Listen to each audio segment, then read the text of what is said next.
Fala aí, torcedor, trazendo mais um vídeo aqui no nosso canal.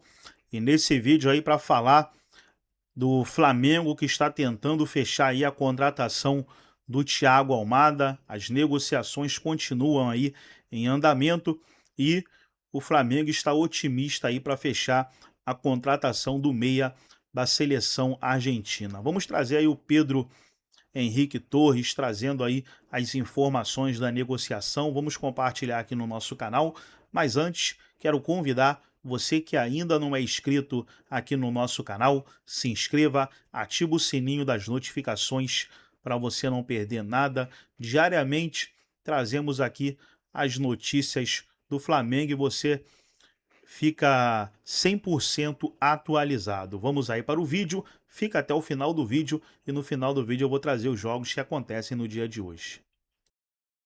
Importante, que é um jogador muito inteligente e para um jogo grande como esse é necessário você ter esse cérebro, né, que é o Alan Patrick dentro do Internacional. Então ele pesa ao lado do Alexandre ali com o Vitinho, o próprio Alan Patrick, o Carboneiro desse lado também, né, ele pode fazer os dois lados, mas como o Bernabé agora joga mais avançado, o Carboneiro fazendo esse lado direito. Então acho que o Inter ele criou oportunidades.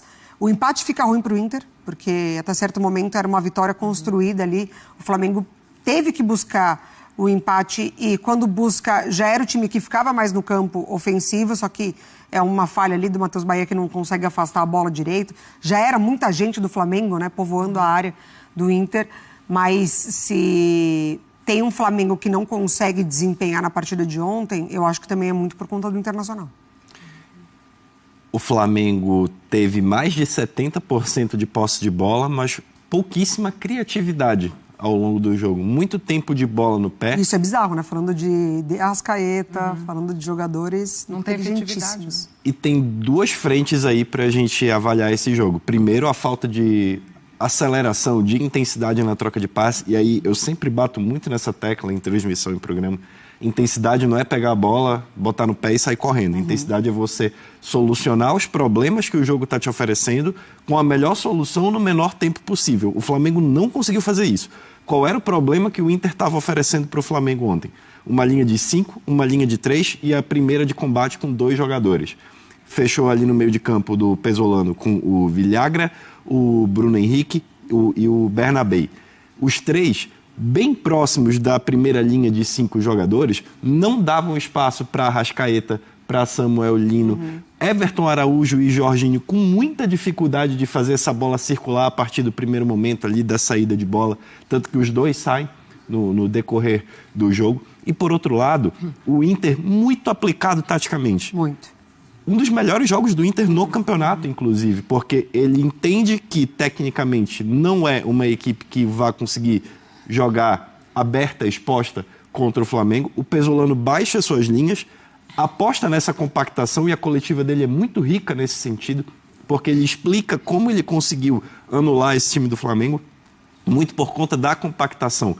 Eu não vejo nem tanto se jogou com uma linha de 5, se jogou com uma linha de 4, mas o segredo do Inter foi aproximar os seus jogadores. E o Flamengo muito vulnerável pelo lado esquerdo defensivo, justamente por conta dessas subidas do Vitinho, com o apoio do Carboneiro por aquele lado.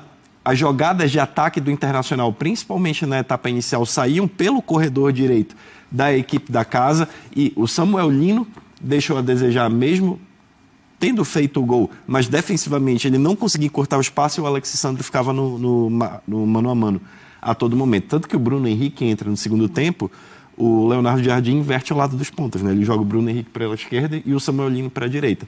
Mas se a gente chegasse para o torcedor do Inter e falasse 1-1, tá ok, antes do jogo, provavelmente ele assinaria o placar. Mas o torcedor do Flamengo fica com essa insatisfação. Muito tempo de bola no pé, mas sem ser um time objetivo, sem ser um time que cria grandes oportunidades. E o lance do gol ele é basicamente uma queda de desempenho físico. O Inter começou a pregar na reta final do segundo tempo e o lance do Matheus Bahia ilustra bem. Vamos ouvir o Pesolano falando desse empate de ontem diante do Flamengo? Sabíamos que era um jogo complexo, por nosso momento, por el rival que era também.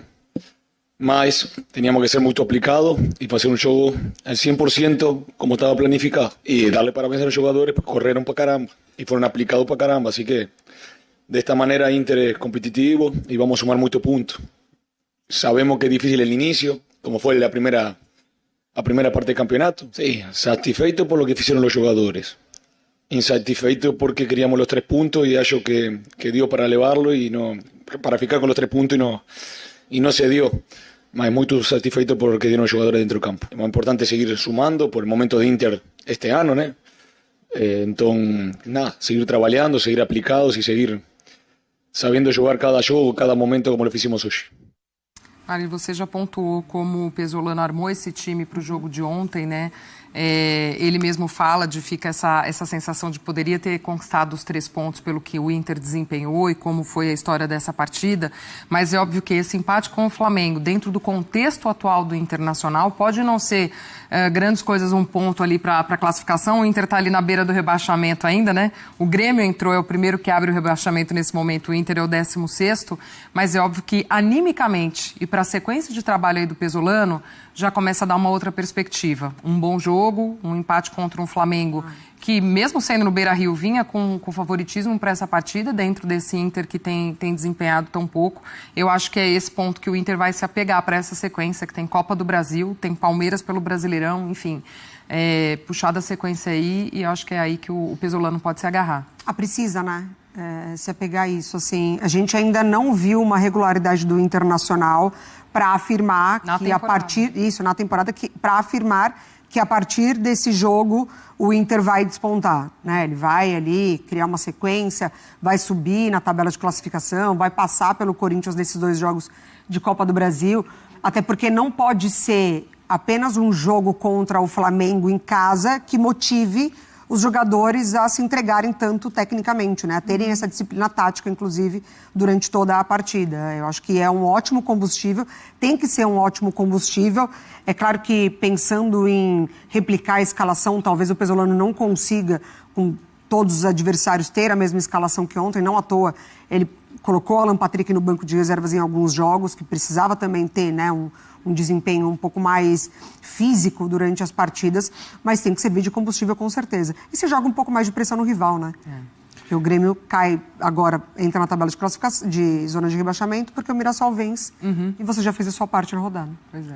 Essa queda física do Inter chama atenção no final do segundo tempo, e aí sai o lance do gol do Flamengo por um erro defensivo. Mercado 39, Bruno Henrique 36, Alan Patrick 35, Maripan 32, jogadores com a idade já na casa dos 30, no meio, né? 35 em média. Média. Então é um time mais velho que teve que muito tempo do jogo não trabalhar com a bola no pé, tem que ficar nesse campo defensivo, então naturalmente o desgaste físico é maior. Ainda que eles tenham sido substituídos, a gente sabe que o Flamengo já estava na pressão ali com a posse de bola e o gol acabou saindo na falha do Matheus Bahia. Pedro, vamos falar desse mercado do Flamengo, como é que estão as negociações também? Boto andou falando aí sobre a Almada, o que a gente tem, amigo? Tá naquele arrasto, né, Glaucia? Porque já passou muito tempo, o Flamengo teve muito tempo, como a gente mostrou aí, 4 amistosos até para fazer durante a intertemporada, a paralisação para a disputa da Copa do Mundo. Já poderia estar com alguns reforços aí em ponto de bala, mas por enquanto não chegou ninguém e o técnico Leonardo Jardim pede, até já pediu publicamente, já indicou que gostaria de ter reforços. O principal deles é o meia Almada, né, que pertence ainda ao Atlético de Madrid. O Flamengo com um acordo generalizado, mas vai esgotando assim o tempo, vai passando. Então fica cada vez, deixa o torcedor mais impaciente em relação a isso. Um ponta também o Flamengo busca no mercado, além de um atacante. Então são algumas posições que o Flamengo quer para reforçar, mas convenhamos, tem um elenco bastante farto já. Inclusive o Paquetá ontem, a informação é que ele não foi relacionado por opção ainda, porque já está clinicamente recuperado, treinou no gramado, mas por opção vai ficar um pouquinho mais para frente, talvez aproveitar esses 10 dias aí, mas o time está precisando de reforços, sejam eles caseiros ou externos. O diretor de futebol, o José Boto, deu uma declaração sobre a questão do Almada e tentou ali se justificar sobre essa demora de um jogador que não está chegando ainda, a torcida está ansiosa, porque também tem que entrar, se condicionar e aí vestir a camisa para reforçar. Vamos ouvir o José Boto nesse momento. É um jogador que nos interessa, é um jogador que nós estamos a trabalhar. Não é uma contratação fácil, por vários motivos, mas estamos a trabalhar e eu estou confiante que vamos conseguir. Tá aí, muita confiança do Boto, mas o fato é que o Flamengo já está a 8 pontos do Palmeiras, viveu com lesões aí de jogadores afastados, o próprio Arrascaeta, agora o Paquetá longe também, seria um jogador importante e até para as outras posições ali, como o Luiz Araújo está afastado, o Plata também afastado, problemas médicos, então tá devendo o Boto nesse sentido aí para tentar ajudar o Flamengo a se reencontrar nessa temporada. Vai ter muita conversa, Glaucia, nesses dias aí no Ninho do Urubu até o outro fim de semana contra o Vitória, porque o Flamengo tem muito a trabalhar. A Mari falou, o Flamengo se coloca sempre nessa posição.